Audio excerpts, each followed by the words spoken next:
नमस्कार मंडळी. आज आपण बनवतोय मसूर डाळ आणि सुकट मिक्स. तर चला बघूया कशी करायची ती. त्याच्यासाठी 1 टोमॅटो, 2 कांदे आणि कोथिंबीर घेतलेले आहे.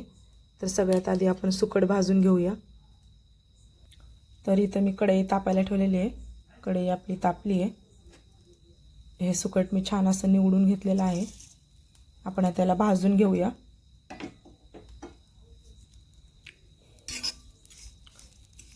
तर याला आपण छान असं भाजून घेऊ.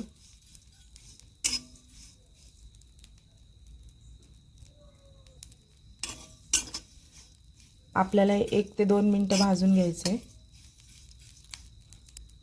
तर आपले भाजून झालेलं आहे. तर त्याच कढईमध्ये मी पाणी घातलेलं आहे. आता आपण डाळ उकळवून घेऊया. डाळ शिजते तोपर्यंत कांदा टोमॅटो चिरून घेऊ.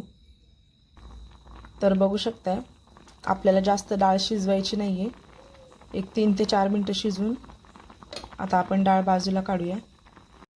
तर कढई तापायला ठेवलेली आहे. त्याच्यामध्ये मी 2 माप तेल घातले. मोहरी आणि जिरं. आता जिरं मोहरी छान तडतडलं की आपण त्याच्यामध्ये कांदा आणि टोमॅटो घालून भाजून घेऊया. तर कांदा आणि टोमॅटो घातलेला आहे. आता आपण असं छान भाजून घेऊया. आता आपण सुकटमध्ये पाणी घालून सुकट छान असं धुवून घेऊ 1 ते 2 वेळा.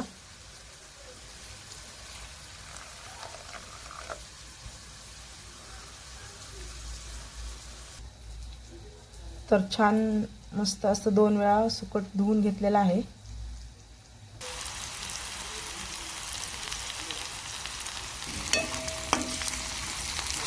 तर कांदा आपला परतून झालेला आहे. त्याच्यामध्ये आपण आता मसाले घालूया. हळद,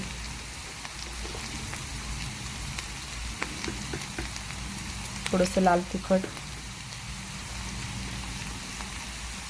आणि थोडासा काळा मसाला. त्याच्यामध्ये आपण हे सुकट धुवून ठेवलेलं ते घालणार आहोत. असं परतून घ्यायचं.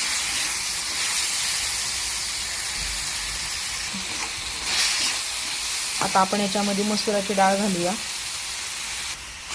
तर याच्यामध्ये मी डाळ घातलेली आहे.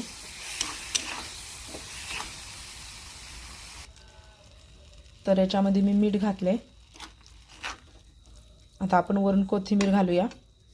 चिरलेली कोथिंबीर.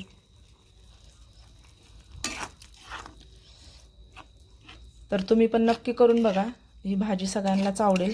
मस्त अशी झणझणीत मसुरा मिक्स सुकट. कारण की आमच्या घरी सगळ्यांनाच आवडती भाजी आणि खायला पण खूप छान लागते. मस्त याला 1 ते 2 मिनिटं आपण शिजवून घेऊ आणि याच्यावर झाकण ठेवूया. तर बघू शकता आपली मसुराची भाजी तयार झालेली आहे. त्याच्यासोबत कांदा, भाकरी. तुम्ही पण या खायला. आणि माझी जर रेसिपी आवडत असेल तर माझ्या चॅनलला सबस्क्राईब करा, लाईक करा, शेअर करा आणि कमेंटही करा. धन्यवाद.